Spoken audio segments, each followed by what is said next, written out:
हिते मां breaking news share करे रहिया आहियूं। सिंध हाई कोर्ट में हाउसिंग सोसाइटी स्कीम 33 जे कब्ज़े ख़िलाफ़ दाख़िल दरख़्वास्त जी ॿुधणी थी आहे। सोसाइटी जी ज़मीन ते क़ाइम ॻोठ जे रहवासियुनि जे ऑपरेशन रोकण वारी दरख़्वास्त रद्द कई वई। अदालत 21 डिसंबर ताईं ज़मीन तां कब्ज़ो ख़त्म करे सोसाइटी हवाले करण जो हुकुम ॾेई छॾियो आहे।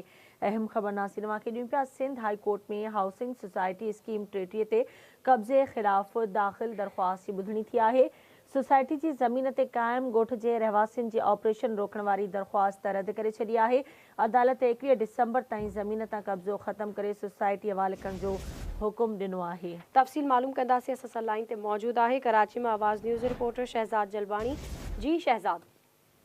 जी बिल्कुल, सिंध हाई कोर्ट में जस्टिस नज़ीम अख्तर जी अदालत में अॼु Pinjore cooperative housing society scheme 33 ते कब्ज़े खिलाफ़ दाख़िल दरख़्वास्त जी ॿुधणी थी। अदालत सोसाइटी की ज़मीन ते क़ाइम ॻोठ जे रहवासियुनि जे ऑपरेशन रोकण वारी दरख़्वास्त खे रद्द करे छॾियो। अदालत 21 डिसंबर ताईं ज़मीन तां कब्ज़ो ख़त्म करे सोसाइटी हवाले करण जो हुकुम पिण ॾिनो। अदालत हुकुमनि ते अमल दरामद खे कहिड़ी हैसियत में रोकणु चाहियो था, अदालत इहो पुछाणो कयो वकील खां, ॻोठाणनि जे वकील खां। हिकु नसल पंहिंजी ज़मीन हासिल करण में गुज़ारे वियो आहे, ॿियो नसल गुज़रण वारो आहे, हाणे टे नसल जे इंतज़ार में आयो छा, इहो जस्टिस नदीम अख्तर ॻोठाणनि जे वकील खां पुछो। अदालत सोसाइटी जी ज़मीन ते कब्ज़ो कंदड़नि जे वकील ते कावड़ जो इज़हार पिणु कयो। हीअ ज़मीन ग़रीब आबाद ॻोठ जी आहे, इहो वकील जो चवणु हुयो। रहवासी जे वकील जो चवणु हुयो त हीअ ज़मीन ग़रीब आबाद ॻोठ वारनि जी आहे।